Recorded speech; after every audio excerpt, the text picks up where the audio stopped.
Is Jammu and Kashmir अपनी party a new political alternative in Jammu and Kashmir? आखिर क्यों जम्मू कश्मीर की अलग अलग लीडर्स अलग अलग पार्टीज छोड़कर जम्मू कश्मीर अपनी पार्टी में शामिल हो रहे हैं? इस पर बात करने के लिए हमारे साथ हैं नेशनल कॉन्फ्रेंस के एक्स MLC और जम्मू कश्मीर के पूर्व चीफ सेक्रेटरी विजय बकाया। बकाया साहब, आखिर क्यों आपने नेशनल कॉन्फ्रेंस छोड़ी? देखिए, नेशनल कॉन्फ्रेंस मैंने ज्वाइन की क्योंकि उनकी आइडियोलॉजी से मेरा लगाव था और मैं समझता था वो एक रीजनल पार्टी है जो कि नेशनलिस्ट आउटलुक की है और हिंदू मुस्लिम सिख इत्तेहाद का नारा उनका एक बुनियादी नारा है और इस जम्मू कश्मीर रियासत को तरक्की के रास्ते पे ले जाना चाहते हैं और सेक्युलर है सोच में।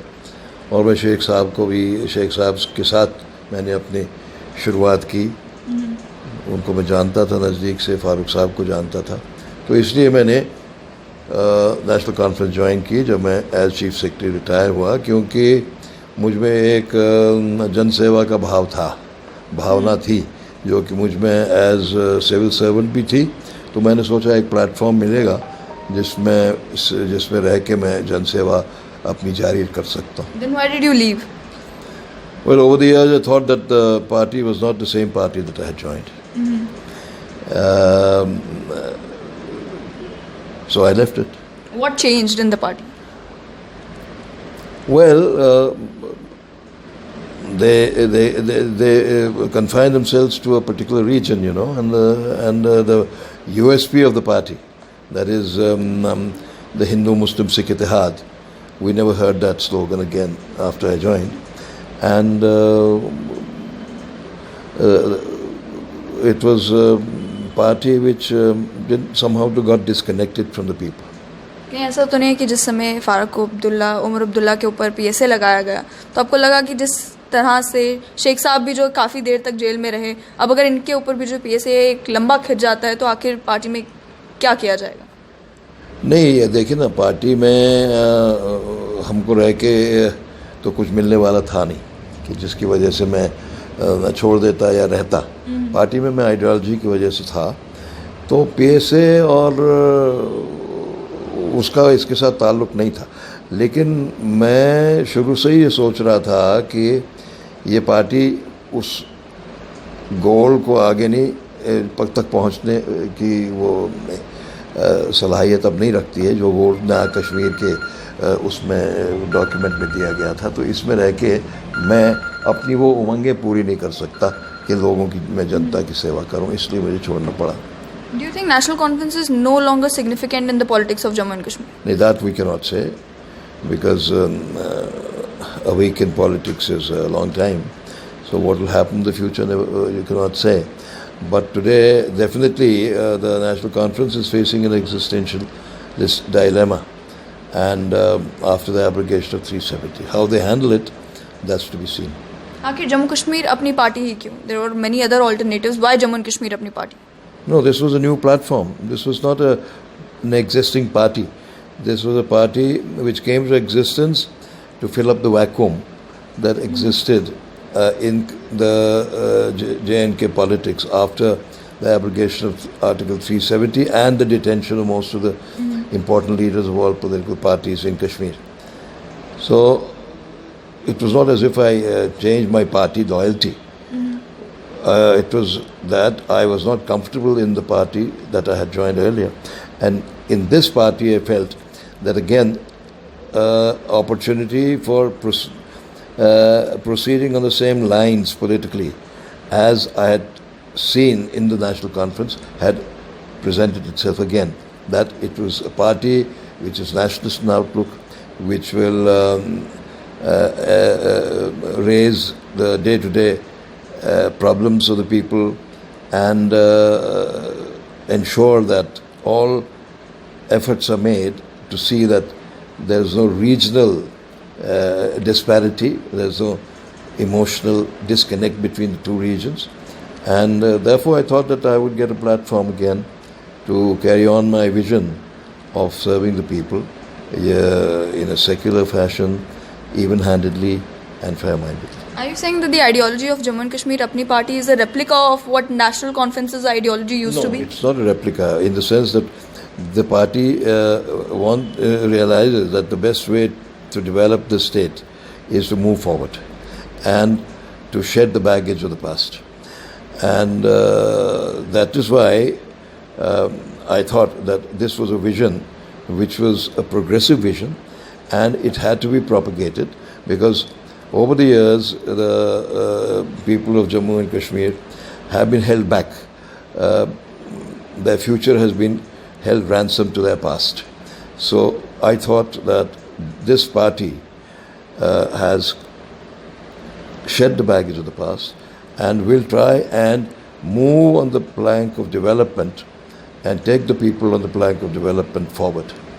बकाया साहब, जब आर्टिकल 370 की डाइल्यूशन हुई, आर्टिकल 35A की एब्रोगेशन हुई, एक उत्साह देखने को मिला कश्मीरी पंडित्स के अंदर. उन्हें लगा कि अगर ये पॉसिबल हो सकता है, then maybe our resettlement in Kashmir is also possible. Do you think it is possible? Well, resettlement has been an issue which has been debated for the last 30 years, and the consensus is that the Kashmiri Pandit will go back on his own terms and at the time of his choosing. And there is consensus also on the fact that it would not be possible for the Kashmiri Pandit to resettle in the places which they had abandoned because of the turmoil, because things have changed and the milieu has changed. So they would like to settle at one place where there would be a sense of security, there would be a cultural identity which they can protect. But then, of course, there's no roadmap yet, and the government of India has also not yet spelt out how it wants to resettle the Kashmiri Pandits, except that they are making some clusters, building flats in clusters in the valley, where they expect that those who want to go back will come and live. But would that resettlement be actual resettlement where you are just confined in your own areas and you can't really converse, or you can't really mix well with the rest of the population? No, there are colonies, like in Kashmir you have Jagti, and the people living in Jagti are not at all, not isolated or cut off from the rest of the people. Similarly, there are colonies in Kashmir where people live together. On the same lines, these colonies will come up, and there will be interchange of ideas, and I don't see that the Kashmiri Pandit community being totally isolated. But yes, they would like to retain their sense of identity, their cultural identity, and that sense of security which any minority seeks amongst a majority community, even though that majority community may not be hostile. बकाया साहब, जिस तरीके से पिछले दिनों अजय भारती जी की killing हुई, उसके बाद एक लेटर भी सामने आया जिसमें कहा गया कि यहाँ पर जो भी फौज का समर्थन करेगा उनका इसी तरह का हश्र किया जाएगा. ऐसे सिचुएशन में आपको लगता है कि क्या कश्मीर पंडित्स का वापस कश्मीर जाना पॉसिबल होगा, उनकी सेफ्टी पॉसिबल हो पाएगी? देखिए, शुरुआत इसी तरह से 1990 में भी हुई थी. पोस्टर निकले थे, मस्जिदों में से चीख पुकार सुनाई देने लगी थी, कश्मीरी पंडितों को अब छोड़ के जाना चाहिए, और ख़तरे का माहौल क्रिएट किया गया था और कोई उनको रोकने वाला नहीं था, तो वो चले आए. अब उसके बाद हालात धीरे धीरे सेंट्रल गवर्नमेंट की मेहनत से, स्टेट गवर्नमेंट की मेहनत से ठीक होने लगे थे, और ये पंचायत का इलेक्शन भी हुआ. कश्मीरी पंडितों ने इस भावना से कि वो बेसिकली उनके रूट्स हैं और वो अपने लोगों में वहाँ पे रह के उनकी खिदमत करना चाहते हैं, वो मैदान में उतरे और इलेक्शन में उन्होंने भाग लिया और वो जीते. और अभी तक तो लगता था कि वो निभ गया है. ये लोग सब जो सरपंच थे, खास कर कश्मीरी पंडित सरपंच, वो लोगों में घुल मिल गए थे, उनके काम कर रहे थे, उनमें मकबूल भी हो गए थे. तो ये अचानक ये ऐसे हो गया तो हम सब हैरान हो गए. और जो पोस्टर निकले उसके बाद, उससे हमें लगा कि कहीं ये बड़ी साजिश तो नहीं है जो हमें 1990 की याद दिलाता हो. तो इसीलिए हमने यही कहा उस वक्त भी कि एक फास्ट ट्रैक इन्वेस्टिगेशन हो और this evil should be nipped in the bud, so that the hard work that has been done over the years to bring about some kind of normalcy in the valley doesn't go waste. It was being said that after the abrogation of Article 370, things would be much different.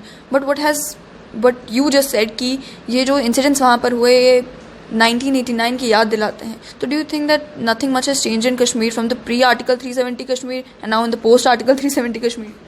No, a lot of things have changed. I mean, that antipathy to the Kashmiri Pandit, which was displayed in 1990, doesn't exist anymore. And there are about 3,000 to 4,000 Kashmiri Pandit youth who are employed under the Prime Minister's package, who are working there, and they are comfortable. They are going to offices and they are performing their duties well.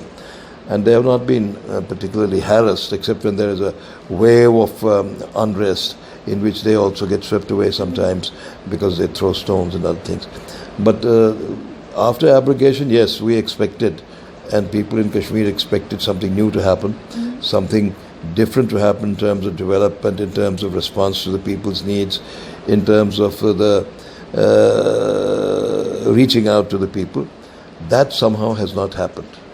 And we are waiting for that to happen because we expected that once it was made into a union territory, the administration would become more responsive, the rules would become more people-friendly, and there would be a proactive attempt to bring the people out of the trauma of this abrogation.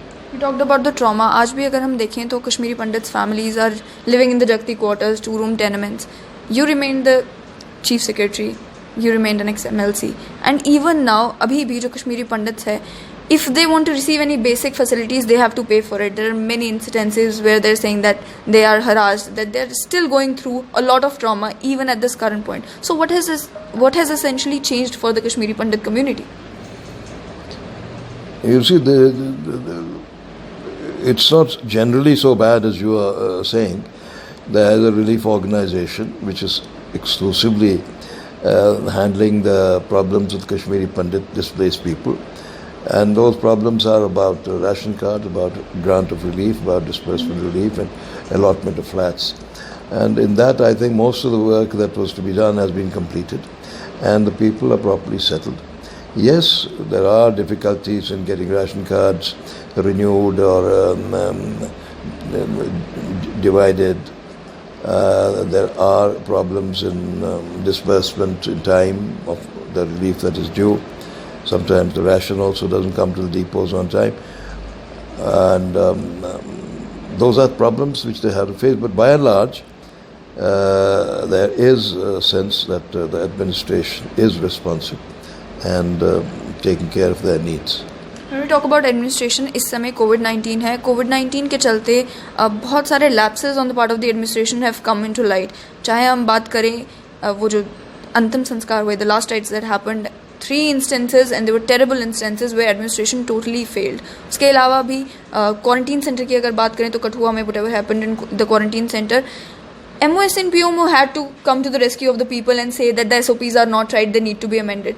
So do you think that administration has somewhere failed to address the problems of the people and it's not really working?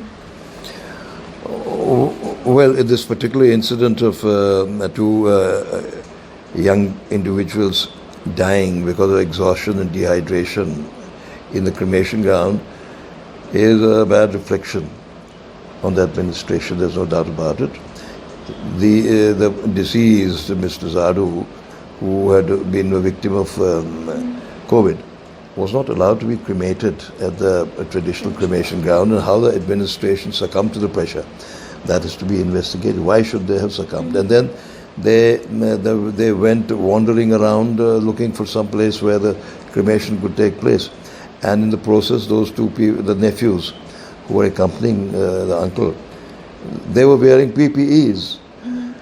And I don't know why there was nobody to tell them that it's not necessary to be wrapped in PPEs while going to the cremation ground. A mask and social distance would do. And they got suffocated, they got dehydrated, because while wandering around they had to push the ambulance also once in a while. And there was nobody to offer them water. So this, I think, is a callous disregard for human dignity and shows lack of compassion for human distress. the administration should be more compassionate. This quarantine rules, I think they are being amended from time to time. The administration does have a problem, how do you contain the spread? So they think of all kinds of stratagems. Some succeed, some fail. And now the latest that we are hearing is that nobody who's coming in from outside, by rail, by air or by road, will be quarantined in any quarantine center, but he'll be allowed to go into home quarantine. So that, I think, would be a relief. Do you think that one of the reasons for the lack of good governance is the bureaucratic control? अभी भी अगर हम देखें lieutenant governor की advisory council में there are mostly bureaucrats. Do you think that अगर political जो लोग हैं वो भी एडवाइजर होते तो कम से कम आम लोगों के साथ कनेक्ट ज़्यादा होता है and these problems could be addressed more easily?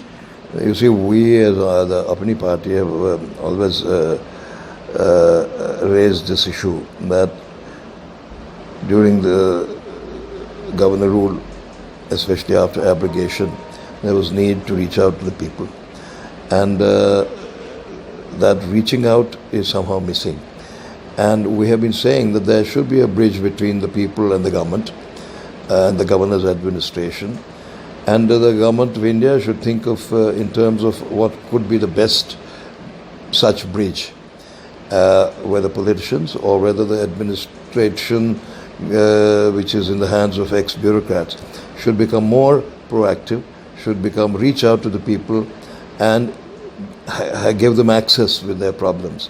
So we are saying that there should be a bridge between the people and the lieutenant governor's administration, and probably because the politicians are connected to the grassroots, they can have the people can have better access to them, and they can respond better. So we're in search of a bridge which will alleviate the problems on day-to-day basis of the people. So what is Jammu Kashmir Apni party's role in all that?